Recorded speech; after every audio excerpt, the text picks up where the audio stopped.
యేసుక్రీస్తు నుండి కృపయు సమాధానం మీకు కలుగును గాక. దయచేసి సంగమంతా కూర్చోలేరు మనవి. మన ప్రభువు ప్రియ రక్షకుడైన యేసు ప్రభుల వారి శుభనామంలో త్రిత్వం తర్వాత 13వ ఆదివారపు ఆరాధనకు సెయింట్ థామస్ లోథరన్ సంఘ సభ్యులని మీ అందరినీ ప్రేమపూర్వకంగా ఆహ్వానిస్తూ ఉన్నాను. అలాగనే దేవుడు మనకిచ్చిన అవకాశాన్ని బట్టి మొదటిగా తండ్రి దేవుని కృతజ్ఞతాస్తుతులు చెల్లిస్తున్నాను. ఆయన ఆత్మతోనూ సత్యంతోనూ ఆరాధించడానికి కూడి వచ్చిన మీ అందరికీ ప్రభుపెట్టి వందనాలు. అందరికీ వందనాలు. దేవుడు మిమ్మల్ని మీ కుటుంబాలను మెండుగా దీవించును గాక. త్రిత్వం తర్వాత 13వ ఆదివారం కొరకు ఏర్పాటు చేయబడిన లేఖన భాగాలు మనం చదువుగా విన్నాం.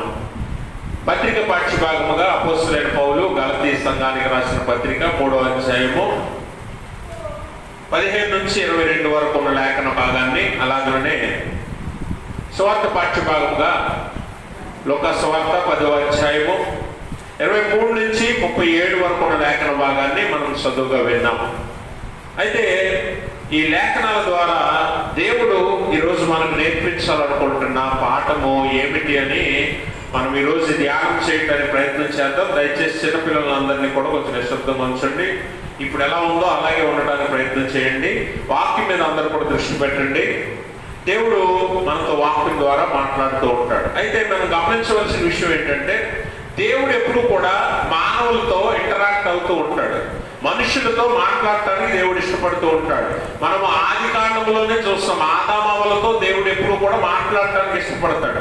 సృజించి విడిచిపెట్టలేదు, కానీ వారితో సహవాసం చేశాడు, వారితో స్నేహం చేశాడు, వారితో సమయాన్ని గడిపాడు. అలాగే ప్రతి తరంలోనూ ప్రతి కాలంలోనూ దేవుడు మనుషులతో మాట్లాడుతున్నాడు ఏదో ఒక రకంగా, ఎయిదర్ డైరెక్ట్ ఆర్ ఇండైరెక్ట్. అంటే స్వయంగా కానివ్వండి లేదా మనుషుల ద్వారా కానివ్వండి మనతో మాట్లాడతాడు.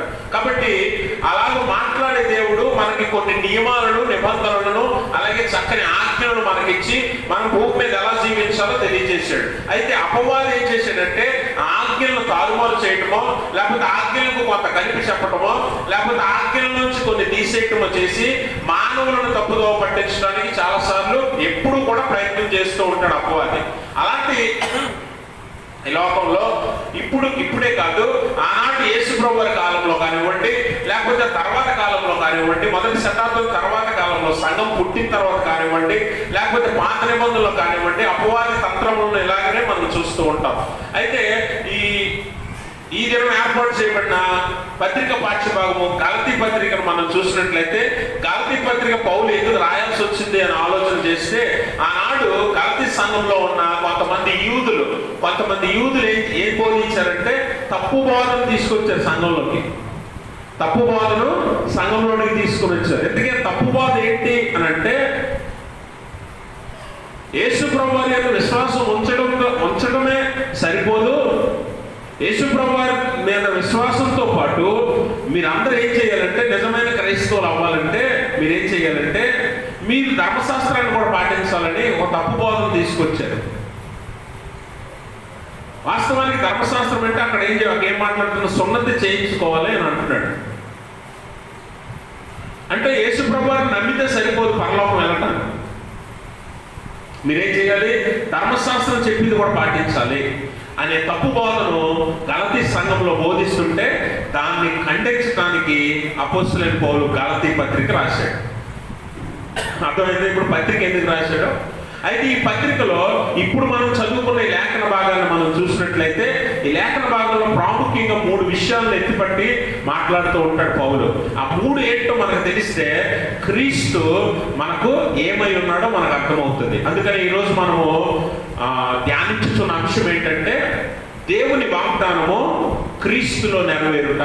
దేవుని వాగ్దానము క్రీస్తులో నెరవేరుట. అది ఎలా నెరవేరింది, అసలు దేవుని వాగ్దానం ఏంటి, అది మనకు ఎలా వర్తిస్తుంది అన్న సంగతి ఈరోజు మనము ధ్యానం చేద్దాం. ఎందుకంటే చదువుకున్న గలతీ పత్రికలో 3 ప్రాముఖ్యమైన విషయాలు పౌలు ఎత్తుపట్టుకి మాట్లాడుతూ ఉన్నాడు. మొట్టమొదటిది ఏంటి అని అంటే, దేవుని వాగ్దానం ఎప్పుడు కూడా ఎన్నటికీ కొట్టివేయబడదు. మొదటి అంశం ఏంటి? దేవుని వాగ్దానం ఎప్పుడు కూడా కొట్టివేయబడదు. అందుకని మీరు ఈ గలతీ పత్రిక 3:15 పౌలు మొట్టమొదటి ప్రారంభమే ఎలా మాట్లాడుతున్నాడు? సహోదరులారా ఎలా మాట్లాడుతున్నాడు? మనుష్య రీతిగా ఎలా మాట్లాడుతున్నాడు? మనుష్య రీతిగా మాట్లాడుతున్నాడు. చదవండి తర్వాత. మనుషులు చేసిన వడంబడికైనను స్థిరపడిన తర్వాత ఎవడునో దానిని మనుషులు చేసిందే. మీరు ఎప్పుడైనా గమనించారా? మీరు మీ పూర్వీకుల నుంచి కానీ మీ తల్లిదండ్రుల నుంచి కానీ మీరు ఏం పొందుకుంటారు? ఆస్తులు పొందుకుంటారు కదా. ఆస్తులు పొందుకున్నప్పుడు మీ తండ్రిలో తాతలో పితరులో ఒక వీరునామా రాశారనుకోండి, దాన్ని ఎవడైనా మార్చగలరా? దానికి ఏదైనా చేర్చగలరా? దాంట్లోంచి ఏదైనా తీసివేయగలరా? ఇంకా పితరులు అనగా వారి కష్టార్జితం లేదా స్వీయార్జితం, వారి కష్టార్జితం పిత్రార్జితం మనం ఆస్తిగా పొందుతాం తప్ప వారు రాసిన వీరునామాలో ఏ ఒక్క అక్షరాన్ని తీసివేయటానికి కానీ మార్చడానికి కానీ చేర్చడానికి కానీ మనం సరిపోము. మనమే కాదు, ఎవరు సరిపోరు. ఇప్పుడు మనుషులు చేసిన వడంబడికే ఎవడు కొట్టివేయబడింది అయితే దేవుడు చేసిన వడంబడికి ఎవడైనా కొట్టివేయగలడా? దానికి ఎవడైనా ఏదైనా చేర్చగలడా? దాంట్లోంచి ఎవడైనా ఏదైనా తీయగలడా? అందుకని అబ్రహాముకు దేవుడిచ్చిన వాగ్దానముని ఎప్పుడు కొట్టివేయడు. ధర్మశాస్త్రం వచ్చినంత మాత్రాన దేవుడిచ్చిన వాగ్దానము కొట్టివేయబడుతుందని మీ భ్రమను మీరు తీసివేయండి అని గలతీ సంఘానికి పౌలు జ్ఞాపకం చేస్తున్నాడు.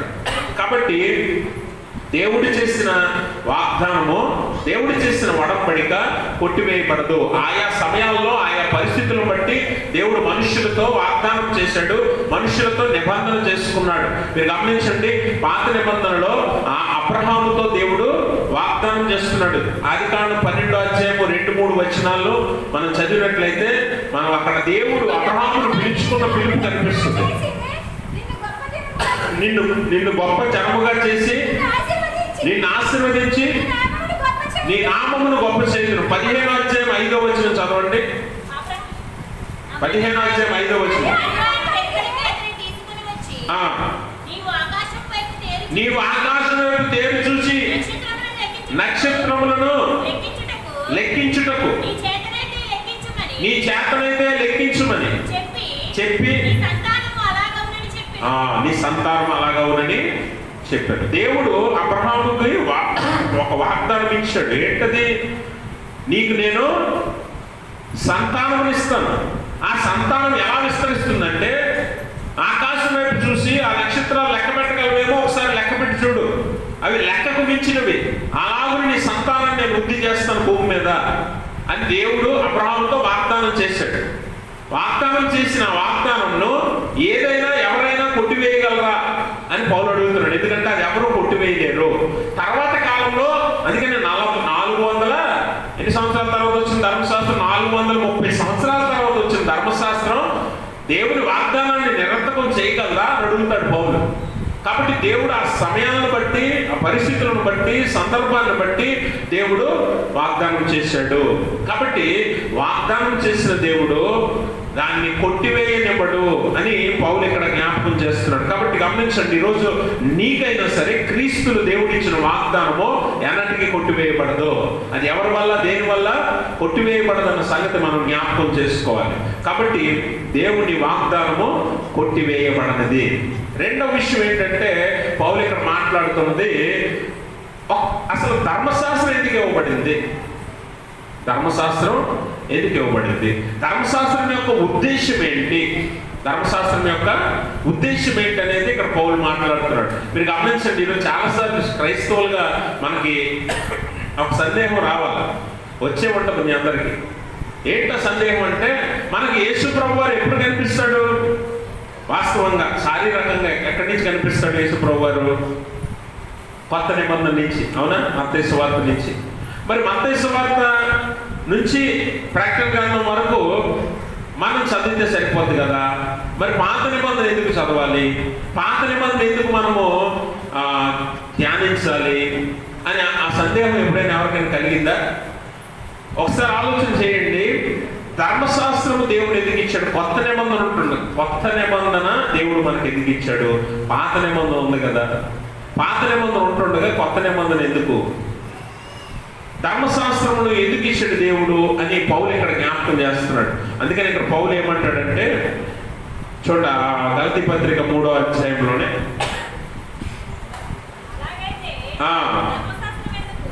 ధర్మశాస్త్రం ఎందుకు, ఎవరికి ఆ వాగ్దానం చేయబడిను, దేని బట్టి, అది అతిక్రమములను బట్టి, దానికి ఏం తర్వాత ఇవ్వబడిందట. ఎప్పుడు ఇవ్వబడింది? వాస్తవానికి ధర్మశాస్త్రం ఉద్దేశం ఏంటంట, ధర్మశాస్త్రం ఎందుకు ఇవ్వబడిందంటే మనుష్యుల యొక్క అతిక్రమమును బట్టి, మనుష్యుల యొక్క పాపమును బట్టి. ఇప్పుడు మీరు ఎప్పుడైనా ఆలోచన చేస్తే, మీరు ప్రయాణాలు వెళ్తూ ఉంటారు కదా, ఊర్లు వెళ్తూ ఉంటారు, అక్కడికి ఇక్కడికి వెళ్తూ ఉన్నప్పుడు మీకు దారి తెలియలేదు, మీకు తోవ తెలియలేదు, ఎక్కడికి వెళ్ళాలో ఎలా వెళ్ళాలో మీకు తెలియలేదు. వెళ్ళలేనప్పుడు తెలియనప్పుడు మీరేం చేస్తారు? మీకు తెలిసిన వారు లేకపోతే తెలియని వారు మనుషులు ఎవరైనా కనిపిస్తే వారిని అడిగి, నేను పలానా చోటకి వెళ్ళాలి, అక్కడికి ఎలా వెళ్ళాలి అని మీరు తెలుసుకొని వెళతారు కదా. ఇప్పుడు మీకు ఒక మనుష్యుడు కనిపించాడు త్రోవలో, మీరు వెళ్తున్న మార్గంలో మీరు ఒక ఊరు వెళ్ళాలి, ఆ ఊరు వెళ్ళటానికి ఆ మనుష్యుడు ఎదురయ్యాడు నీకు. అమ్మయ్యా, ఎటు వెళ్ళాలో తెలియని పరిస్థితుల్లో ఈ మనుషుడు వచ్చాడు, ఇప్పుడు ఈ మనిషిని అడిగి నేను తెలుసుకుంటాను అని చెప్పి ఆ మనిషిని అడుగుతున్నారు, నేను పలానా ఊరు వెళ్ళాలి, ఆ ఊరు ఎలా వెళ్ళాలి అంటే ఆ వ్యక్తి ఏం చెప్తాడంటే, ఇగో ఎలా వెళ్ళు, లేకపోతే ఎలా వెళ్ళు ఒక తావు చూపిస్తాడు నీకు. అవునా అవునా కాదా? ఇక్కడే ఉన్నారా? దేవునికి స్తోత్రం. ఆ వ్యక్తి చెప్తాడు, చెప్పి ఏం చేస్తాడు? నీతో పాటు నీతో పాటు వస్తాడా? నీతో పాటు వెనకాల వస్తాడా? నువ్వు ఎక్కడికి వెళ్ళాలి అక్కడికి కేవలం నీకు చూపిస్తాడంతే త్రోవ. ధర్మశాస్త్రం కూడా అందుకేనట, మన పాపములను బట్టి, మన అతిక్రమములను బట్టి ధర్మశాస్త్రం ఇవ్వబడింది. ఎప్పుడు? అబ్రహాముకు వాగ్దానం ఇచ్చి 430 సంవత్సరాల తర్వాత ఇచ్చాడు దేవుడు ధర్మశాస్త్రం. అది కూడా ఎందుకు ఇచ్చాడు తెలుసా? నువ్వేం చేయకూడదో, ఏం చెయ్యాలో నీకు చెప్పడానికి. ఏం చెయ్యాలో ఏం చేయకూడదో చెప్పటానికి ఒక ధర్మశాస్త్రం, ఒక ఆజ్ఞలు, ఒక నిబంధనలు నీకు ఉండాలి అని చెప్పి దేవుడు ధర్మశాస్త్రాన్ని ఇచ్చాడు. అంటే పరిస్థితులు బట్టి, సందర్భాన్ని బట్టి ధర్మశాస్త్రాన్ని ఇచ్చాడు. కాబట్టి ఇప్పుడు ధర్మశాస్త్రం పని ఏంటి? ధర్మశాస్త్రం యొక్క ఉద్దేశం ఏంటంటే నీకు త్రోవ చూపిస్తుంది, నీలో ఉన్న పాపం ఎత్తి చూపిస్తుంది. అందుకే కదా 10 ఆజ్ఞలు ఏమంటాడు? 10 ఆజ్ఞలన్నీ కూడా మనం చదివితే మనం ఏం చేయకూడదో చెప్తాడు. మనం ఏం చేయకూడదో అదే చెప్తాడు. ఎందుకు అంటే మనం పాపం చేస్తున్నాం కాబట్టి, మన అతిక్రమములు చేస్తున్నాం కాబట్టి, మనము అపరాధములు చేస్తున్నాం కాబట్టి వాటిని గుర్తించడానికి, ఇది పాపము అని తెలియటానికి ధర్మశాస్త్రం ఇవ్వబడింది. ఇది నీకు 2 పనులు చేసి పెడుతుంది. ఏంటంటే నీలో ఉన్న పాపాన్ని ఎత్తి చూపిస్తుంది, నువ్వు ఎక్కడికి వెళ్ళాలో నీకు చూపిస్తుంది. ఆ ఎక్కడికి వెళ్ళాలో అనే గమ్యమేంటి? క్రీస్తు అని పౌలు ఇక్కడ మాట్లాడుతూ ఉన్నాడు. అందుకని మనం గమనిస్తే ధర్మశాస్త్రం ఏం చేస్తుందట? మనకు నీతిని ఇవ్వదు, మనల్ని రక్షణలోనికి నడిపించదు. ధర్మశాస్త్రం కేవలము మన స్థితి ఏంటో చూపిస్తుంది, మనం ఎక్కడికి వెళ్ళాలో ఏం చెయ్యాలో చెప్తుంది అంతే ధర్మశాస్త్రం. ఏం చెయ్యాలో చెప్తుంది, అంతేగాని మనల్ని నీతిమంతులుగా మార్చదు, మనల్ని రక్షణ అనుభవంలోనికి తీసుకెళ్ళదు ధర్మశాస్త్రం. కానీ ధర్మశాస్త్రానికి కొనసాగింపు, ధర్మశాస్త్రానికి నెరవేర్పు ఎవరు? యేసు ప్రభు వారే. అందుకే ధర్మశాస్త్రం కూడా క్రీస్తుని చూపిస్తుంది. నీకు ఎక్కడికి వెళ్ళాలి? నువ్వు నీ పాపాలు కడుక్కోవాలంటే, నీకు విమోచన కలగాలంటే నువ్వు ఎక్కడికి వెళ్ళాలంటే క్రీస్తు దగ్గరికి వెళ్ళాలి అని ధర్మశాస్త్రం కూడా సూచిస్తుంది. అది ధర్మశాస్త్రం యొక్క ఉద్దేశం. అందుకని ఇక్కడ పౌలు ఏమంటాడంటే గలతీ పత్రికలో 3వ అధ్యాయంలోనే వారితో అంటున్నాడు, చదవండి 18. ఆ స్వాస్థ్యము ధర్మశాస్త్ర మూలముగా కలిగిన ఎడలా, ఇక్కడ వాగ్దాన మూలముగా కలిగినది కాదు. అయితే దేవుడు అబ్రహామునకు వాగ్దానములను వలననే దానిని అనుగ్రహించాడు. అలాగైతే ధర్మశాస్త్రం ఎందుకు? ఎవరికి ఆ వాగ్దానం చేయబడినో ఆ సంతానం వచ్చే వరకు, అది అతిక్రమములను బట్టి దాని తర్వాత ఇయ్యబడినో. గమనించండి, ఆ సంతానం వచ్చే వరకు, ఎవరు వచ్చే వరకు? ఆ సంతానము వచ్చే వరకు. ఆ సంతానం ఎవరంటే క్రీస్తు అని మనం జ్ఞాపకం చేసుకోవాలంటే యేసు ప్రభువు వచ్చే వరకు ఈ ధర్మశాస్త్రం ఇవ్వబడింది అంతే. యేసుప్రభువు వచ్చిన తర్వాత ధర్మశాస్త్రము ఇంకా నీకు అవసరం ఉండదు. ఎందుకనంటే అది ఆయనలో నెరవేరిపోయింది, ఆయనలో నెరవేరిపోయింది. కాబట్టి ధర్మశాస్త్రం అనగా ఈరోజు చాలా మంది మరి వాక్యాన్ని ఎలా చూస్తున్నామంటే, వాక్యము మనల్ని పరిశుద్ధులుగా చేసేదిగా ఉన్నప్పటికీ మన వాక్యాన్ని ఒక అక్షరంలాగే చూస్తాం. గత వారంలో మనం ధ్యానించాం, అక్షరంలా చూస్తున్నాము. అక్షరము మనకి కేవలము మనలో ఉన్న లోపాలను చూపిస్తుంది, మనలో ఉన్న తప్పిదాలను ఎత్తి చూపిస్తుంది తప్ప మనల్ని ఎలాగూ మార్చదు. కానీ ఆత్మ సంబంధమైన వాక్యము అనగా క్రీస్తు ప్రభుల వారు మనల్ని పరిశుద్ధులుగా మారుస్తారు. కాబట్టి ఇక్కడ ధర్మశాస్త్రం దేనికేనంటే మనలో ఉన్న తప్పులను ఎత్తి చూపించడానికి, క్రీస్తు వైపు మనల్ని నడిపించడానికి మాత్రమే తప్ప ధర్మశాస్త్ర క్రియలు, ధర్మశాస్త్రాన్ని అనుసరించి నువ్వు వెంబడించే ఆచారాలు, వ్యవహారాలు ఇవేవి కూడా నిన్ను నీతిమంతులుగా మార్చవు, ఇవేవి కూడా నిన్ను రక్షణ అనుభవం తీసుకెళ్ళవని పౌలు ఇక్కడ మాట్లాడతాడు. అందుకే ఆ సంతానం వచ్చే వరకు అనగా క్రీస్తు వాగ్దాన కుమారుడిగా క్రీస్తు వచ్చే వరకు ఈ లోకానికి ఈ ధర్మశాస్త్రం ఇవ్వబడింది అని చెప్తాడు పౌలు. అలాగే మూడో విషయం ఏంటంటే, మూడో విషయంలో పౌలు ఇంకొక మాట జ్ఞాపకం చేస్తాడు. వాగ్దానానికి ధర్మశాస్త్రానికి ఉన్న సంబంధం ఏంటి? వాగ్దానం వేరు, ధర్మశాస్త్రం వేరు. కానీ ఈ రెండింటికి ఉన్న సంబంధం ఏంటి? అబ్రహాముకేమో దేవుడు ఏమి ఇచ్చాడు? వాగ్దానం ఇచ్చాడు. మోషే ద్వారా ఇశ్రాయేలీయులకు ఏమి ఇచ్చాడు? ధర్మశాస్త్రం ఇచ్చాడు. మరి ఆ వాగ్దానానికి ధర్మశాస్త్రానికి సంబంధం ఏంటి అని అంటే పౌలు ఏమంటాడంటే, రెండు ఒకదానికి ఒకటి వ్యతిరేకం కాదు, కానీ రెండు కలిసి పనిచేస్తాయి. రెండు కలిసి పనిచేస్తాయి. వాగ్దానము, ధర్మశాస్త్రము రెండు కలిసి వెళ్తాయి ముందుకి. ధర్మశాస్త్రం వచ్చింది కదా వాగ్దానం కొట్టివేయబడదు, వాగ్దానం ఉంది కదా ధర్మశాస్త్రం కొట్టివేయబడదు, కానీ రెండు కలిసి వెళ్తాయి. 21వ వచనం చదవండి. ధర్మశాస్త్రం దేవుని వాగ్దానమునకు విరోధమైనదా? అట్లనరాదు. జీవింపచేయు శక్తి గల ధర్మశాస్త్రం ఇయ్యబడి ఉన్న ఎడల వాస్తవముగా నీతి ధర్మశాస్త్రం మూలముగానే కలుగును, కానీ యేసుక్రీస్తునందలి విశ్వాసం మూలముగా కలిగిన వాగ్దానం విశ్వసించు వారికి అనుగ్రహింపబడినట్లు లేఖనము అందరిని పాపములో బంధించెను. గమనించారా? ఇప్పుడు ధర్మశాస్త్రమే నీకు నీతినిచ్చేస్తే, ధర్మశాస్త్రమే నీకు నీతినిచ్చేస్తే ఇక్కడ వాగ్దానం ఎందుకు? వాగ్దానం ఎందుకు? ఇప్పుడు యేసు ప్రభు వారి గురించి మనకు వాగ్దానం ఇవ్వబడింది. ఏంటది? యోహాను సువార్త 3:16 వచనంలో మాట చెప్తాడు. దేవుడు లోకమును ఎంతో ప్రేమించెను, కాగా తన అద్వితీయ కుమారుని యందు విశ్వాసం ఉంచువాడు నశింపక నిత్య జీవం పొందినట్లు ఆయనను అనుగ్రహించెను. ఇప్పుడు ఇది వాగ్దానం, అవునా? దేవుడు మనకి ఇచ్చిన వాగ్దానం. ఇప్పుడు ఈ వాగ్దానం సంగతి ఏంటి? ధర్మశాస్త్రమే నిన్ను నీతిమంతునిగా మార్చేస్తే, ధర్మశాస్త్ర క్రియలే నిన్ను పరిశుద్ధినిగా చేస్తే, ధర్మశాస్త్ర క్రియలే నిన్ను పరలోకానికి తీసుకుని వెళ్తే, యేసు ప్రభు వారి లోకానికి వచ్చి ఏం ఉపయోగం? యేసు ప్రభు వారు తన ప్రాణం పెట్టి ఏం ఉపయోగం? యేసు ప్రభు వారు శిలువ యాగం చేసి ఏం ఉపయోగం? అదే ఇప్పుడు పౌలు అడుగుతున్నాడు. ధర్మశాస్త్రమే నిన్ను నీతిమంతునిగా మార్చేస్తే, దేవుడు క్రీస్తులో మనకిచ్చిన వాగ్దానం సంగతి ఏంటి? అందుకనే ధర్మశాస్త్రము వాగ్దానము రెండు కలిసి ముందుకెళ్తాయి, రెండు కలిసి పనిచేస్తాయి. ఆ 22వ వచనంలో కూడా మనం చదివితే అందరినీ ఏం చేశాడట? పాపములో బంధించాడు. ఇప్పుడు అందరూ ధర్మశాస్త్రం పని ఏంటి ముందు చెప్పాడు కదా పౌలు. ధర్మశాస్త్రం పని ఏంటంటే నీలో పాపాన్ని ఎత్తి చూపిస్తుంది, అంతే, అంతవరకే. ఇప్పుడు పాపము పోవాలంటే ఏంటట? వాగ్దానం కావాలి. వాగ్దానం ఎవరు?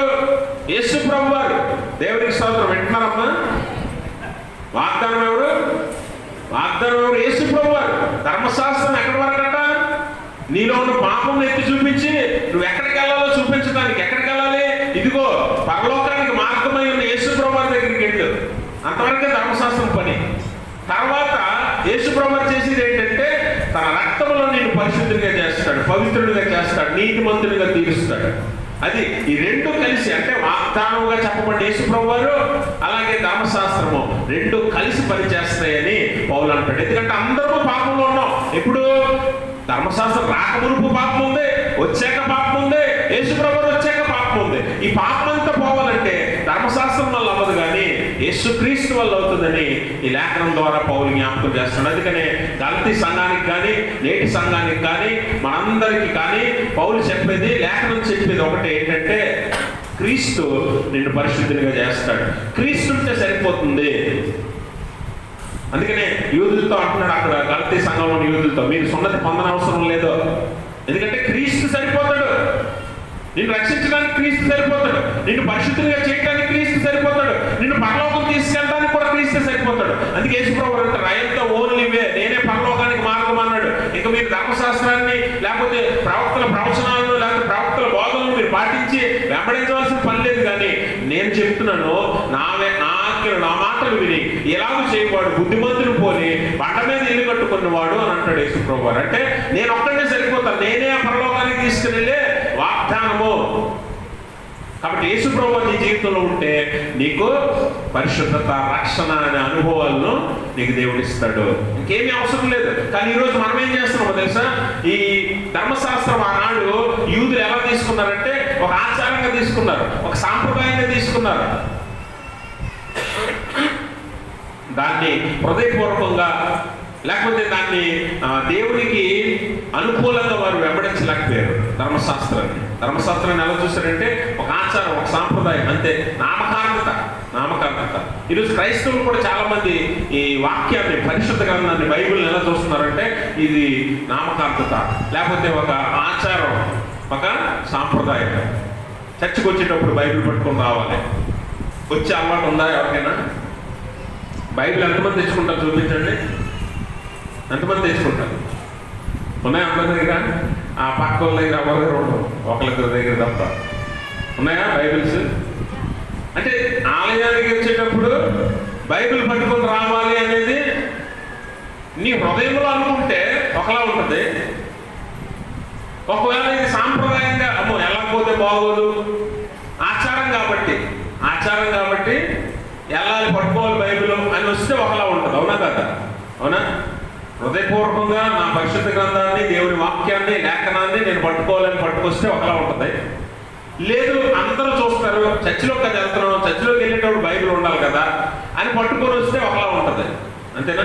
ఇప్పుడు యూదులు కూడా ధర్మశాస్త్రాన్ని ఎలా చూస్తున్నారంటే దేవుడిచ్చిన ఆజ్ఞలాగా, దేవుడిచ్చిన మాటల్లాగా, నిబంధనలాగా లేదు, కానీ ఏదో నామకార్థంగా మేము యూదులో దేవుడు మాకేదో మోసే ద్వారా ఒకటి ఇచ్చాడు, దాన్ని పాటించాలి కాబట్టి పాటిస్తున్నాం అన్నట్లుగా యూదులు పాటిస్తున్నారు. ఈరోజు క్రైస్తవులు కూడా వాక్యం అలాగే చూస్తున్నారు. అందుకనే మనము ఎలా బ్రతకాలో, మనం ఎలాగ జీవించాలో దేవుని మాటల ద్వారా మనం ఈరోజు మన జీవితాలను మార్చుకోవాలి. అందుకే యేసుప్రభువు సువార్త పాఠ్యభాగంలో ఒక చక్కని ఉపమానం ద్వారా మన జీవితాలను ప్రశ్నిస్తున్నాడు ఆయన. చూడండి, లోక సువార్త 10వ అధ్యాయంలో మనం చూసినట్లయితే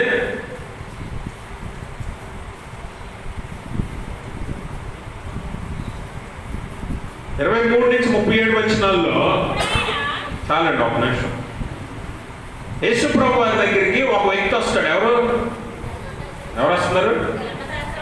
ధర్మశాస్త్రోపదేశుడు. అంటే ఎవరు మీకు తెలుసా? ఎవరు తెలుసా మీకు? ధర్మశాస్త్రాన్ని బోధించేవాడు. ఉపదేశకుడు అంటే బోధించేవాడు. ఎవరు? ధర్మశాస్త్రాన్ని బోధించేవాడు. యేసుప్రభువు వారి దగ్గరికి వెళ్ళి ఏమడుగుతున్నాడు? నిత్య జీవం పొందుటకు నేను ఏం చేయాలో అని అడిగాడు. మీరు గమనించండి, ధర్మశాస్త్రంలో ఉన్నదంతా తెలిసినవాడు, ధర్మశాస్త్రాన్ని ఎరిగినవాడు, ధర్మశాస్త్రాన్ని 10 మందికి బోధించేవాడు, యేసుప్రభువుని శోధించాలని, ఆయన ఇబ్బంది పెట్టాలని ఆయన దగ్గరికి వెళ్ళి ఏమడుగుతున్నాడు? నిత్యజీవం పొందాలంటే నేనేం చెయ్యాలి? ఇప్పుడు మీరు గమనించండి, ధర్మశాస్త్ర ఉపదేశకుడికి యేసుప్రభువు ఏం చెప్తున్నాడు సమాధానం? చదవండి తర్వాత. అందుకు ఆయన ధర్మశాస్త్రం ఏం చెప్పుచున్నది? ధర్మశాస్త్రం ఎంతకాలం నువ్వు ధర్మశాస్త్ర ఉపదేశకుడిగా ఉన్నావు కదా, ఎంతకాలం క్రైస్తవుడు అయ్యి సంఘానికి వచ్చి వాక్యం చదివేస్తున్నాను, బైబిల్ పట్టుకొని తిరిగేస్తున్నాను, ప్రార్థనలు పొలోమని చేసేస్తున్నాను అని అంటున్నావు కదా, బైబిల్ ఏం చెప్తుందో నువ్వు చదివావా ఇప్పుడు దాకా? అదే కదా అడుగుతున్నాడు ధర్మశాస్త్రోపదేశకుడు. ధర్మశాస్త్రాన్ని బాగా తెలిసినవాడు, బోధించేవాడు.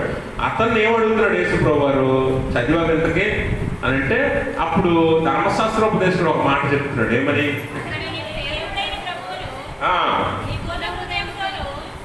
నీ దేవుడైన ప్రభువును నీ పూర్ణ హృదయంతోను, నీ పూర్ణ మనస్సుతోను, నీ పూర్ణ శక్తితోను, నీ పూర్ణ వివేకముతోను ప్రేమింపవలననియు నిన్ను వలె నీ పొరుగు వారిని ప్రేమింపవలననియు వ్రాయబడి ఉన్నదని చెప్పాను. గమనించారా? ఇప్పుడు పరలోకం వెళ్ళాలంటే ఏం చెయ్యాలంటున్నాడు యేసు ప్రభు గారు? నువ్వు ఎంతకాలం చదివిందే చెయ్యి, ఎంతకాలం బోధించిందే చెయ్యి, ఎంతకాలం విన్నదే చెయ్యి. కానీ అసలు విషయం ఏంటో తెలుసా? ధర్మశాస్త్రోపదేశకుడి దగ్గర ధర్మశాస్త్రం ఉంది, ధర్మశాస్త్రం తెలిసే ఉంది, ధర్మశాస్త్రం ఎరిగే ఉన్నాడు, దాన్ని బోధిస్తూ ఉన్నాడు. కానీ దాన్ని ఎలా చూస్తున్నాడు?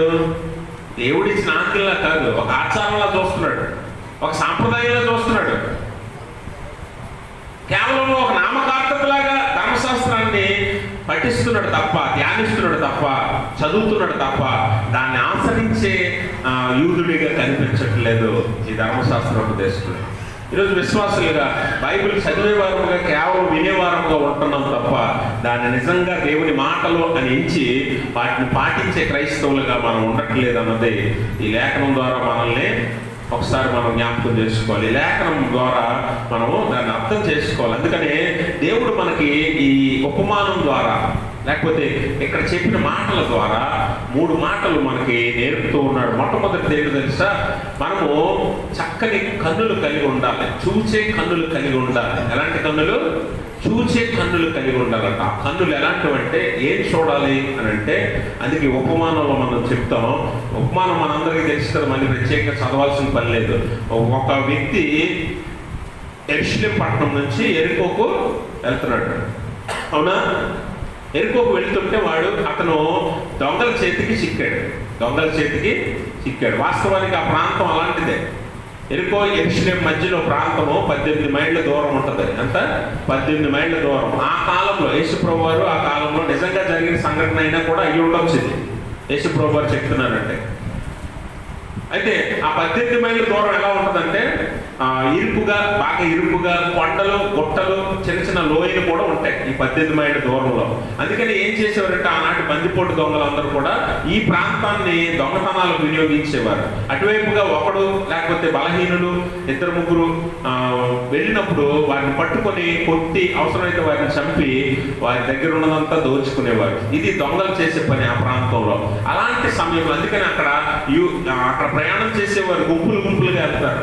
ఒక 20 మంది 30 మంది కలిసి వెళ్తారు. బందిపోటు దొంగల బేరద ఉంటుంది కాబట్టి. అయితే ఒకడు ఒంటరిగా వెళుతూ ఆ దొంగలకు దొరికిపోతే ఆ దొంగలు ఏం చేశారంటే అతన్ని పట్టుకొని కొట్టి అతన్ని దోచేసుకొని కొరప్రాణంతో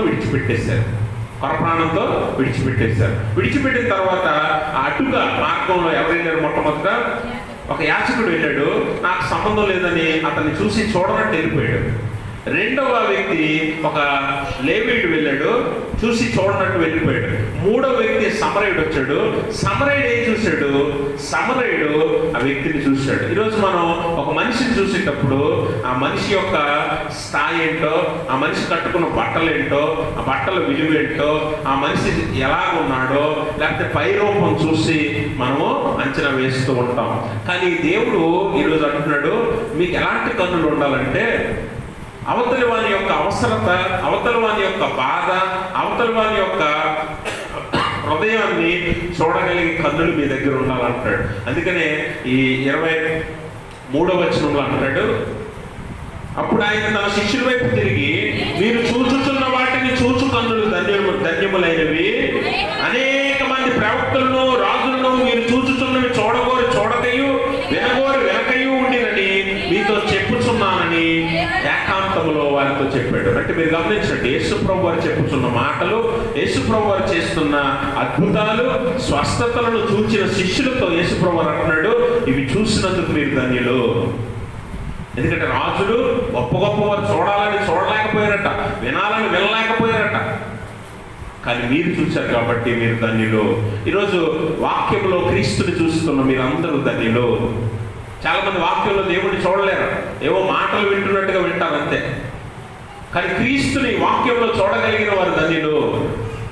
వాక్యంలో జీవాన్ని చూడగలిగిన వారు ధన్యులు, వాక్యంలో దేవుణ్ణి చూడగలిగిన వారు ధన్యులు, వాక్యంలో నీ జీవిత పరమార్థాన్ని చూడగలిగిన వారు ధన్యులు. ఆ వాక్యానుసారం జీవించి దేవుని చేరాలని కోరుకునేవారు ధన్యులు. అట్టి వారు చూస్తారు, వింటారు. అందుకే కదా చూడాలనుకున్న వారు చూడలేకపోయారు, వినాలనుకున్న వారు వినలేకపోయారు. కానీ కన్నులు కలిగి, ఎలాంటి కన్నులట? అవతలి వ్యక్తి యొక్క అవసరత అక్కర కనుగొని కన్నులు మనలో ఉండాలి. అంటే అవతల వాని యొక్క ఇబ్బందిని లేకపోతే అవసరతను, తన పరిస్థితిని అర్థం చేసుకునే కన్నులు మనకు కావాలి. సమరయుడు త్రోవ గుండా వెళ్తూ లేవీయుడు అలాగే యాజకుడు చూడలేని ఒక విషయాన్ని చూశాడు. అదేంటంటే ఆ దెబ్బలు తిన్న వ్యక్తి యొక్క ఇబ్బందిని, ఆ వ్యక్తి యొక్క అవసరతని, ఆ వ్యక్తి యొక్క బాధని, ఆ వ్యక్తి యొక్క ఇబ్బందిని, లేకపోతే ఆ వ్యక్తి పడే వేదనను చూశాడు. అలాంటి కన్నులు కావాలంటాడు. చూసే కన్నులు. ఏమంటే కన్నులుండి చూడలేకపోతే ఉండే ఉపయోగం ఏముంది? కన్నులతో ఉపయోగం ఏముంది చెప్పండి? చేతులు ఉన్నాయి మీకు, చేతులు ఉన్నాయి మీకు, కానీ పని చేయవు. ఎందుకు? ఉపయోగం ఏముంది? చేతులు ఉన్నాయి మీకు, దేవుడికి స్తోత్రం. కొన్ని చేతులు చూడండి పని చేయట్లేదు, కొన్ని చేతులు పని చేయట్లేదు. చూస్తారు అక్కడ? కాళ్ళు ఉన్నాయి, పని చేయట్లేదు. ఎందుకు ఉపయోగం? అందుకనే సామెత చెప్తారు పెద్దలు, గుర్రం గుడ్డిదైనా కాలు చేతులు లేకపోయినా మీకు పెంచాలి, పెట్టాలి, మీరు మీకు అన్నీ ఏర్పాటు చేయాలి. అలాగే ఉంది పరిస్థితి. కానీ ఉపయోగపడాలంట. కన్నులుంటే చూడాలి. ఏం చూడాలి? ఏం చూడాలి? అవే చూడాలి. అందుకని సమరయుడు మంచి సమరయుడు ఎందుకయ్యాడట? ఆ వ్యక్తి యొక్క బాధను చూసి చూడగలిగాడు, ఆ వ్యక్తి యొక్క అవసరతను చూడగలిగాడు, ఆ వ్యక్తి యొక్క ఇబ్బందిని చూడగలిగాడు. లోపల ఆ వ్యక్తి పడే వేదనను, బాధను, ఏడ్చే కన్నీటిని చూశాడు సమరయుడు. అందుకనే చూచే కన్నులు కావాలంటాడు. ఈ కన్నుడు, చూచే కన్నుడు ధన్యములు. రెండవదిగా ప్రేమించటానికి దేవుడు మనకిస్తున్న సవాల్.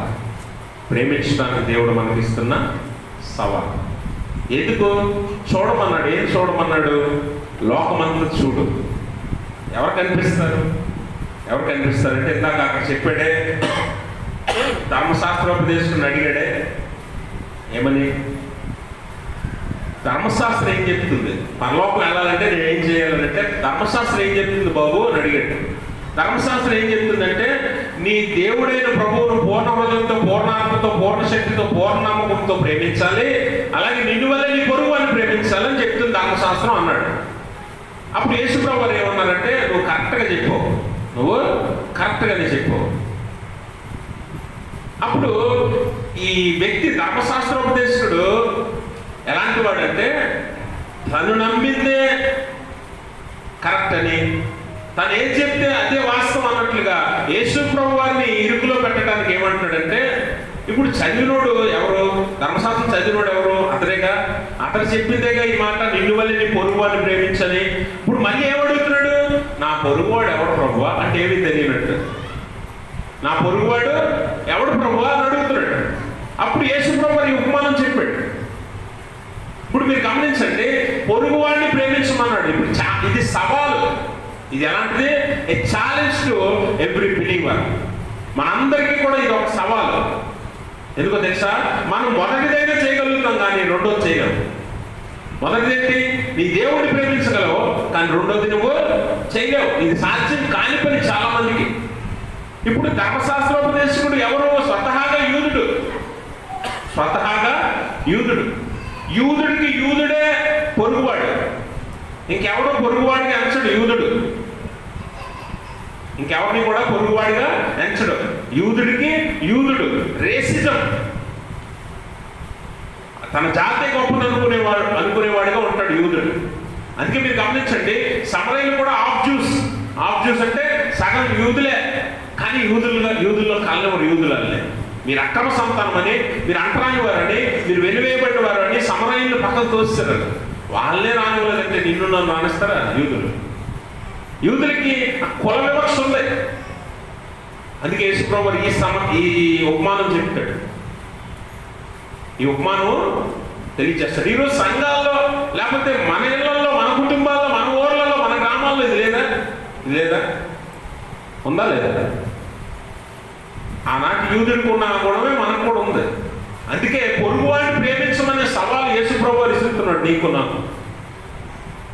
ఈ పొరుగువాడు ఎవడు అంటే, వీడు మావాడు కాబట్టి మావాడే, వీడు మా ఊరోడు కాబట్టి మా ఊరుడే, వీడు మా ఇంటి పేరుడు కాబట్టి మావుడే, లేకపోతే వీడు మా బంధువు కాబట్టి మావుడే. ఇవన్నీ మనమే పెట్టుకుంటున్నాం, అవునా? ఇవన్నీ మనకు ఉన్నాయిగా, లేవా? ఉన్నాయి లేవా? దేవునికి స్తోత్రం. మీరు మౌనంగా ఉన్నారంటే ఒప్పుకుంటున్నారని. ఇవన్నీ మీకు ఉన్నాయి కదా, ఉన్నట్టే. అదే కదా మనం అలవర్చుకున్నాం. అంటే ఆనాటి యూదా గుణాలు, లక్షణాలు మనం చూసి ఆశ్చర్యపోవాలక్కర్లా, అవే మనలో కనిపిస్తున్నాయి ఈరోజు. ఆనాడు యూదుడికి యూదుడే పొరుగువాడు, ఇంకెవరు కూడా పొరుగువాడు కాదు. అందుకనే మనం పరిసైడు ప్రార్థన కూడా చూస్తాం. పరిసైడు కూడా సుంకర్లను, పాపులను అందరిని పక్కన పెట్టి నేను గొప్పగా పుట్టానని చెప్పుకుంటాడు. అంటే మిగిలిన వారిని మనుషులుగా చూడటం, మనుషులుగా చూడలేదు. ఈరోజు మనం కూడా అంతే. మన కులమో, మన మతమో, లేకపోతే మన ప్రాంతమో, మన ఊరో, లేకపోతే మన స్థితిగతుల్లో దేనికో దానికి మనకు సంబంధించిన వారైతేనే మనోళ్ళు అంటాం, మిగిలిన వారికి మనకు సంబంధం లేదంటాం. కానీ దేవుడు ఏమంటున్నాడు తెలుసా? నీ పొరుగు మానవుడు ఎవడైనా నీకు పొరుగువాడే, మానవుడు ఎవడైనా నీకు పొరుగువాడే. కుల, జాతీయ, మత, ప్రాంతీయ భేదాలు ఏమీ లేకుండా అందరినీ ప్రేమించమని చెప్తున్నాడు యేసుప్రభు వారు. అందరినీ ప్రేమించమంటున్నాడు. అక్కడ మతమని, లేకపోతే కులమనో, లేకపోతే ప్రాంతమనో లేదు కానీ, జాతనో లేదు కానీ, వాడు అవసరతలో ఉంటే చేయవలసిన మేలు నువ్వు చేయాలి. ఇప్పుడు సమరైట్ చేసిన పని అదే.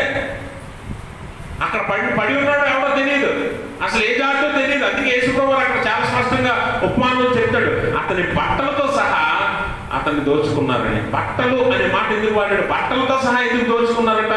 బట్టలు లేకపోవడం అనేది అక్కడ మనం గ్రహించవలసిన విషయం. అంటే దొంగలు ఎలాంటి వారు అనేది పక్కన పెట్టండి. బట్టలు లేకపోతే ఆ వ్యక్తి ఏ జాతో, ఏ ప్రాంతమో, ఏ మతమో, ఏ కులమో తెలియదు ఎవరికి. సమరయ స్త్రీ సుకారుని బావి దగ్గర, యేసుప్రభు యాకోబు బావి దగ్గర కూర్చున్నప్పుడు ధోరణి చూసి నువ్వు యూదుడు కదా అన్నది ఎలా చెప్పింది? యేసుప్రభు వారిని యూదుడని ఎలా గుర్తించింది? బికాజ్ ఆఫ్ హిస్ డ్రెస్, అతని దుస్తులను బట్టే గుర్తించింది.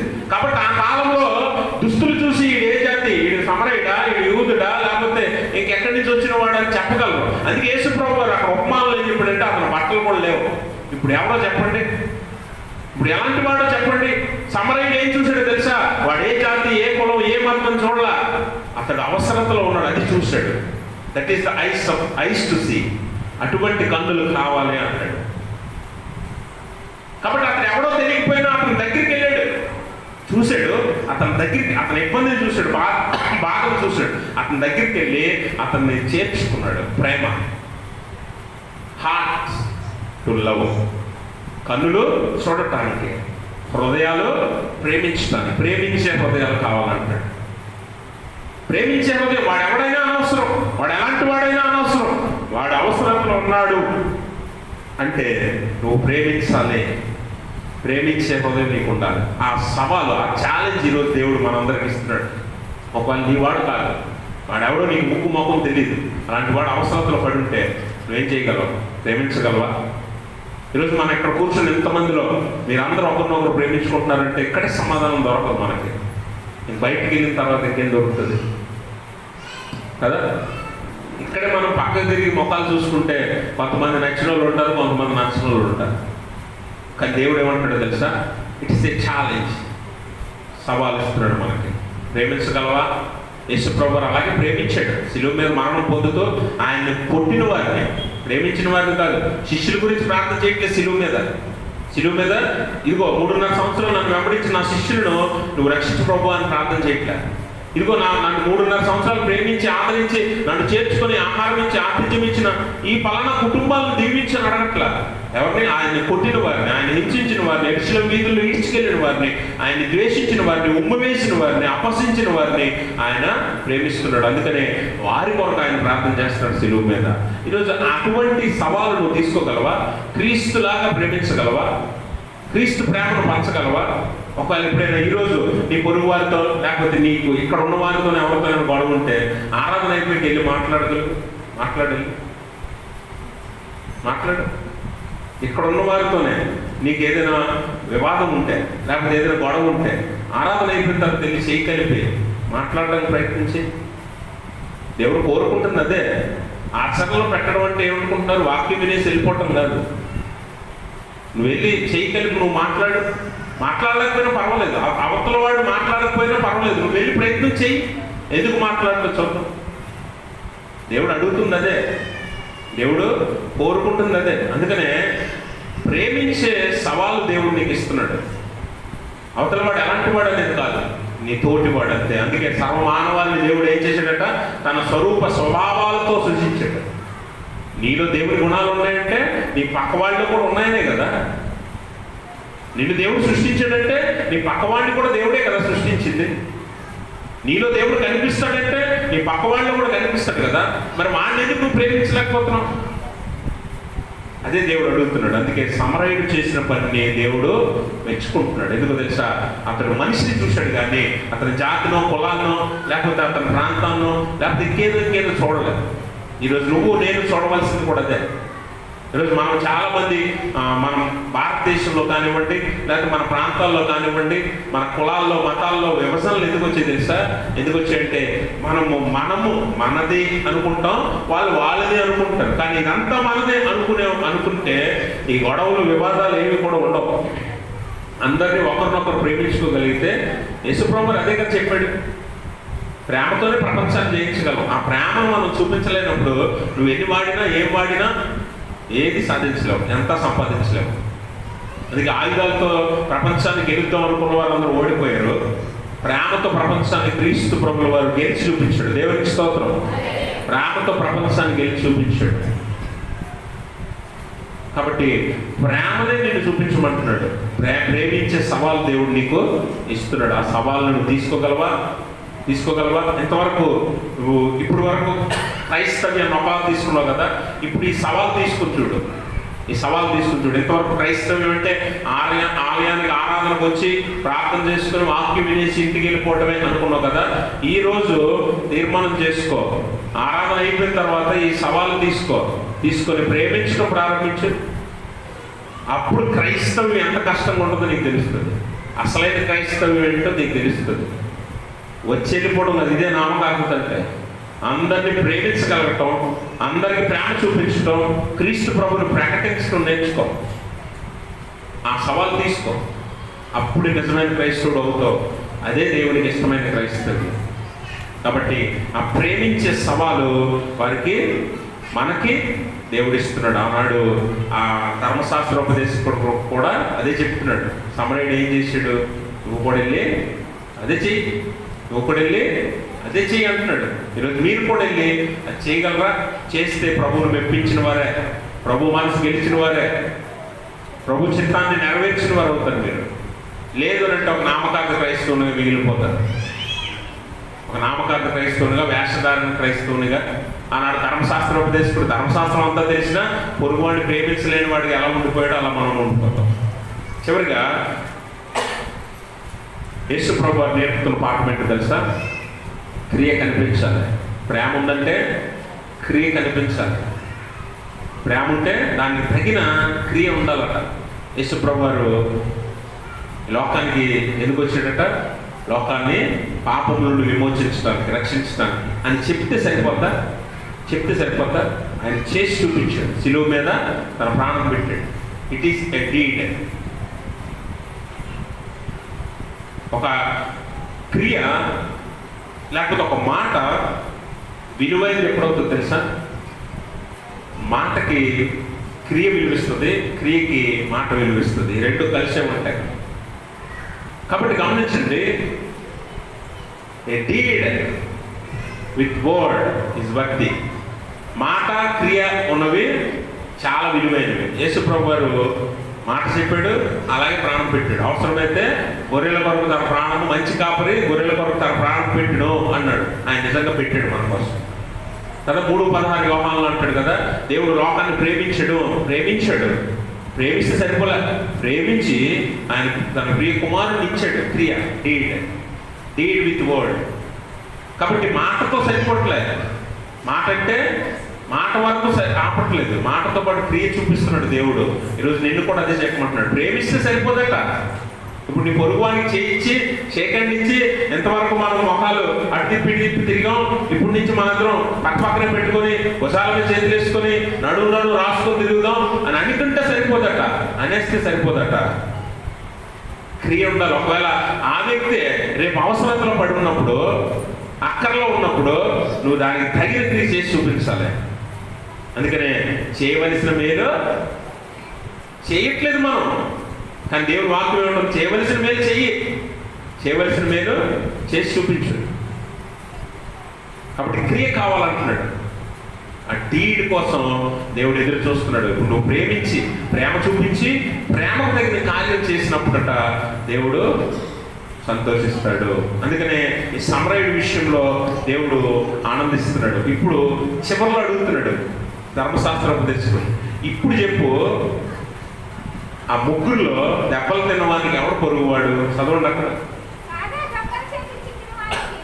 కాగా దొంగల చేతిలో చిక్కిన వానికి ఈ ముగ్గురులో ఎవరు పొరుగువాడాయని నీకు తోచుతున్నది అని యేసు అడగగా అతడు అతని మీద జాలిపడిన వాడే. సమాధానం కరెక్ట్గా ఉందా? ధర్మశాస్త్రోపదేశకుడు చెప్పిన సమాధానం కరెక్టేనా? వినట్లేదు మీరు? దేవునికి స్తోత్రం, దేవునికి స్తోత్రం. ధర్మశాస్త్రోపదేశకుడు చెప్పిన సమాధానం కరెక్టేనా? గట్టిగా చెప్పండి, నోరు పోయా. కరెక్టేనా? వెనకలో చెప్పండి అమ్మా, అవునా కాదా? కరెక్టా కాదా? ఇంకోసారి అడుగుతాను, కరెక్టా కాదా? అంటే కొన్నిసార్లు నాకు వెళ్ళక బండలకి రాళ్ళకి చెప్తున్నట్టు ఉంటుంది వాక్యం. అంటే కరగకపోయినా చెప్పుకుంటే వెళ్ళిపోవడమే. ఎందుకంటే కొన్ని బండలు కరగవు అంటుంటారు కదా, బెల్లం కొట్టుకుంటారు ఇలా అంటారు. అవి అలాగే ఉంటాయి ఎప్పుడు. అవి 30 ఏళ్ళు 40 ఏళ్ళు 4 తరాలు 5 తరాలు దాటిపోయినా ఆ మునిమానవుడు కూడా ఆ రాయితోనే కొడతాడు బెల్లాన్ని. అది కడదు మెదలు అలాగే ఉంటుంది. అలా ఉన్నారు కొంతమంది. ధర్మశాస్త్రోపదేశకుడు చెప్పిన సమాధానం ఎలాంటిదంట? ఎలాంటిది? సరైనదేనా అని అనిపిస్తుంది కదా మీకు. ఇప్పుడు మీరు గమనించండి, ధర్మశాస్త్రోపదేశకుడు యూదుడు. యేసు ప్రభు వారు ఇతను అడిగిన ప్రశ్నకు సమాధానంగా ఉపమానం చెప్పాడు. ఏమడిగాడు? నా పొరుగువాడు ఎవడు ప్రభువా అని అడిగాడు. యూదుడికి ఎవడు పొరుగువాడు అవుతాడని, యూదుడే పొరుగువాడు అవుతాడు. వేరే జాతిని, వేరే అన్యమతస్తుడిని కానీ అన్యులను కానీ యూదుడు రానివ్వడం. ఇప్పుడు యేసు ప్రభు వారు చాలా స్పష్టంగా చెప్పాడు ఉపమానం. అతనికి ఏమని? ఒకడు దొంగల చేతులు చిక్కి కొరప్రాణంతో పడి ఉండగా మొట్టమొదటి వెళ్ళిన వాడు ఎవడు? యాజకుడు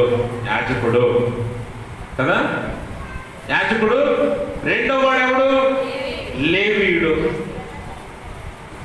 వీళ్ళిద్దరు యూదులే. యాజకుడు లేవీయుడు కూడా ఇద్దరు యూద జాతి వాళ్ళే. మూడో వాడు ఎవడు? సమరయుడు. ఇప్పుడు యూదుడికి సమరయుడికి విభేదం ఉంది.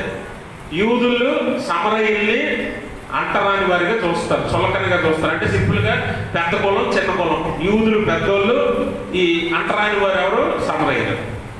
ఇప్పుడు మీరు చెప్పండి, ఈ యూదుడు ధర్మశాస్త్రోపదేశకుడు ముగ్గురిని జాతులను బట్టి విడదీసి మూడో వాడు సమరయుడు అని చెప్పొచ్చు కదా. యేసుప్రభు ఏం చెప్పాడు? ఒక సమరయుడు ఆ దారి గుండా వెళ్ళి అతన్ని చూసి అతని గాయాలు కట్టి అతను పుట్టకోలం అని ఇంట్లో చేర్చాడని సమరయుడు అని యేసుప్రభు చెప్పాడు. యేసుప్రభు ఎవరికి? యూదుడు కాదా? యేసుప్రభు యూదుడు అన్న మాట అంటే ఈ యూదుడు ధర్మశాస్త్రోపదేశకుడు సమరయుడు అనే మాట కూడా పలకట్లేదు, చూసారా? అందుకే ఏమంటున్నాడు? ఆ ముగ్గురులో ఎవడు పొరుగువాడంటే ఆయన మీద జాలి చూపించిన వాడే. ఆ జాలి చూపించిన వాడు సమరయుడని తెలీదా? అంటే జాతి వివక్ష ఎంత ఉందో చూడండి. కుల వివక్ష, జాతి వివక్ష. అందుకనే తర్వాత చెప్పుతో కొట్టినట్టు యేసుప్రభు వారు సమాధానం ఇస్తాడు, నువ్వు వెళ్ళి అలాగే చెయ్యి. నువ్వు వెళ్ళి కూడా ఏం చేయాలంట? చివరి మాట, అందుకు యేసు నీవు వెళ్ళి అలాగూ చేయమని చెప్పాను. అంటే ఇప్పుడు ఏంటి? ఈ యూదుడైనటువంటి వాడు చచ్చినట్టు సమరయుడైనా లేకపోతే ఇంకొకడైనా అలాగే చెయ్యాలి అవసరంలో ఉంటే. అంటే మీరు గమనించండి, ఈరోజు కుల, జాతి, మత భేదాలు లేకుండా అందరినీ ప్రేమించడానికి నిన్ను దేవుడు పిలుస్తున్నాడు. ఈరోజు దేవుడు మనకిస్తున్న ఆ సవాలు అదే ప్రేమించే హృదయాలు కావాలి. అలాగే అవతలమైన అవసరతలు చూసే కన్నులు కావాలి. అలాగనే క్రియలు, తగిన క్రియలు చేయగలిగిన మేలు చేయగలిగే మనసు కావాలి. ఇప్పుడు పాత నిబంధనలో యోధా సంప్రదాయంలో ఒక వాడుక ఉంది. అదేంటంటే ఒకడు అబ్రహాము సంతానం అవ్వాలంటే 3 గుణాలు ఉండాలి. ఒకటి, మంచి నేత్రాలు ఉండాలట. ఇందుకు చెప్పాను కదా, చూసే కన్నులు అని యేసుప్రభు చెప్పాడు కదా. ఒకడు అబ్రహాం సంతానం అవ్వాలంటే మంచి కన్నులు ఉండాలంటే అవసరతలు చూసే కన్నులు ఉండాలి. రెండవది, తగ్గింపు మనస్సు ఉండాలట. తగ్గింపు మనస్సు అంటే జాలి, దయ కలిగింది ఉండాలి. ఇప్పుడు చూడండి, ఆ మనస్సే కదా, తగ్గింపు మనస్సే కదా జాలి చూపించేలా చేసింది సమరయుడిని. ఆ తగ్గింపు మనస్సు ఉండాలట. ఆత్మలో దీనత్వం ఉండాలట. ఈ 3 గుణాలు ఉంటే వాడు అబ్రహాము సంతానం అట యోధా సాంప్రదాయంలో. ఆత్మలో దీనత్వం. యేసుప్రభు అంటాడు కదా, ఆత్మ విషయమే దీనులైన వారు ధన్యులు, వారి పరలోక రాజ్యం వారిది అని. అంటే పరలోక రాజ్యం వెళ్ళాలంటే ఈ 3, అబ్రహాం సంతానం అవ్వాలంటే ఈ 3 ఉండాలంటే యేసుప్రభు వారు కూడా ఏం చెప్తున్నాడు? ఈ 3 ఉండాలి. చూడాలి, ప్రతి అవసరత అక్కర చూడగలిగే కన్నులు నీ దగ్గర ఉండాలి. ప్రేమించే హృదయం ఉండాలి. అలాగనే క్రియలు చేసే మనస్సు ఉండాలి. ఈ అబ్రహాం సంతానమైన 3 కూడా దీనికి కూడా అదే మాటలు చెప్తున్నాడు. అంటే దీనికి అబ్రహాం సంతానంగా ఉన్నవారైనా లేకపోతే యేసుక్రీస్తు బిడ్డలుగా ఉన్నవారైనా ఈ 3టినే కలిగి ఉండాలి. అందుకనే అబ్రహాముకు దేవుడు ఇచ్చిన వాగ్దానము యేసుక్రీస్తులో నెరవేరుతుందని మొదటే చెప్పాను. ఇప్పుడు మీరు గమనించండి, గలతీ పత్రికలోనే మనము చివరి మాట చదువుతాం. గలతీ పత్రికలో 3వ అధ్యాయము 16వ వచనం చదవండి. అబ్రహామునకును అంతని సంతానమునకును వాగ్దానములు చేయబడిను, ఆయన అనేకులను గూర్చి అన్నట్టు సంతానములకును అని చెప్పక ఒకని గూర్చి అన్నట్టే నీ సంతానములకు అనడు. ఆ సంతానం ఎవరు? ఇప్పుడు చెప్పండి. అబ్రహాముకి ఇవ్వబడిన వాగ్దానము ఆయన సంతానమైన క్రీస్తులో నెరవేరుతుందా? అబ్రహాము సంతానం అని చెప్పుకుంటారే యూదులు, కానీ వారు చేయవలసిన పనులు చేయట్లా. అబ్రహాము సంతానము చేయవలసిన పనులు ఏంటంట? అవసరతలు చూడగలిగే కన్నులు ఉండాలి, మంచి నేత్రాలు ఉండాలి, అలాగనే తగ్గింపు మనస్సు ఉండాలి, అలాగే దీనమైన ఆత్మ కలిగి ఉండాలట. యేసుప్రభు వారు కూడా అదే చెప్తున్నాడు. ఇప్పుడు అబ్రహాము సంతానముగా ఆయన ఒకే ఒక ఏకైక వాగ్దాన కుమారుడిగా క్రీస్తు. ఆ సంతానం క్రీస్తు అని పౌలు చెప్తున్నాడు కదా. క్రీస్తు సంతానం అవ్వాలంటే ఈరోజు మనందరం ఎవరి సంతానం? క్రీస్తు సంతానం. అనగా క్రీస్తు ద్వారా అబ్రహాము సంతానం అవుతాం. అనగా అబ్రహాముకి ఇవ్వబడిన వాగ్దానం క్రీస్తులో నెరవేరుతుంది కనుక క్రీస్తు సంతానం అవ్వాలంటే నువ్వు ఏం చేయాలంట? చూడగలిగే కన్నులు ఉండాలి, అలాగనే ప్రేమించే హృదయాలు ఉండాలి, అలాగే మంచి చేసే క్రియలు చేసే మనస్సు ఉండాలి. కాబట్టి ఆ వాగ్దానము క్రీస్తులో నెరవేరుతుంది. అందుకే ధర్మశాస్త్రం కేవలం మనలో ఉన్న తప్పులను చూపించడానికి తప్ప వాగ్దానం మాత్రం ఎన్నటికీ కొట్టివేయబడదు. కాబట్టి మనందరం ఎవరి సంతానమట? క్రీస్తు సంతానమై ఉన్నాము. క్రీస్తు సంతానం అనగా అబ్రహాము సంతానమే అవుతాము. దేవుడు అబ్రహాముకి ఇచ్చిన వాగ్దానం ద్వారా మనందరము కూడా క్రీస్తు ప్రభుల ద్వారా పరలోకానికి చేరుతాము. ఆ పరలోకానికి చేరటానికి నువ్వు ఈ లోకంలో ఎలా జీవించాలంటే ఒక మంచి సమరయుడికి ఉన్న 3 గుణాలు: మంచి కన్నులు కలిగి, చూడగలిగే కన్నులు కలిగి, అలాగే ప్రేమించే హృదయం కలిగి, అలాగే మంచి క్రియలు చేసే మనసు కలిగి ఉన్నప్పుడు దేవుడు నిన్ను అంగీకరిస్తాడు. అట్టివాడే మంచి సమరయుడని యేసుప్రభు ఉపమానం ద్వారా తెలియజేస్తున్నాడు. కాబట్టి గమనించండి ప్రభువునందు ప్రియమైన స్నేహితులారా, ఈ మధ్యాహ్న కాలం దేవుడు మనకిచ్చిన ఈ మాటలను మన హృదయాల్లో ఉంచుకొని ఇక్కడి నుంచి ప్రేమించే సవాలు మీరు తీసుకోండి. బయటికి వెళ్ళి మీకు ఎవరి మీద కోపం ఉందో, మీకు ఎవరి మీద వివాదం ఉందో, ఎవరితో మీకు గొడవ ఉందో, ఎవరితో కోపం ఉందో, వాటన్నిటిని పక్కన పెట్టి ఒక్కసారి మీ స్థితిగతులను పక్కన పెట్టి పలకరించడానికి ప్రయత్నం చేయండి. ఈ సవాల్ తీసుకోండి. క్రీస్తు కోసం, నీ కోసం, నా కోసం కాదు, యేసు ప్రభువు వారి కోసం ఈ సవాల్ తీసుకోండి. ఖచ్చితంగా నీ జీవితం అక్కడి నుంచి మారుతుంది. దేవుడు నీలో పనిచేయడం ప్రారంభిస్తాడు. వాక్యం నీలో నెరవేరడం ప్రారంభిస్తుంది. దేవుని చిత్తాన్ని నువ్వు నెరవేర్చడం మొదలు పెడతావు. అటువంటి స్థితిలోనే క్రైస్తవుడు బ్రతకాలి. అందుకనే దేవుడు నేను పిలుస్తున్నాడు, ఈ సవాల్ తీసుకోమంటున్నాడు. కాబట్టి ప్రేమించే హృదయం కావాలి, అవసరతలు చూసే కన్నులు కావాలి, క్రియలు చేసే మనస్సు కావాలి. అట్టి స్థితి దేవుడు తన పరిశుద్ధాత్మ ద్వారా మనందరికీ దయచేయుగాక. ఆమేన్. సమస్త జ్ఞానం మించిన దేవుని సమాధానం యేసుక్రీస్తు వల్ల మీ హృదయంలో, మీ తలంపులకు కావలి ఉండును గాక. ఆమేన్.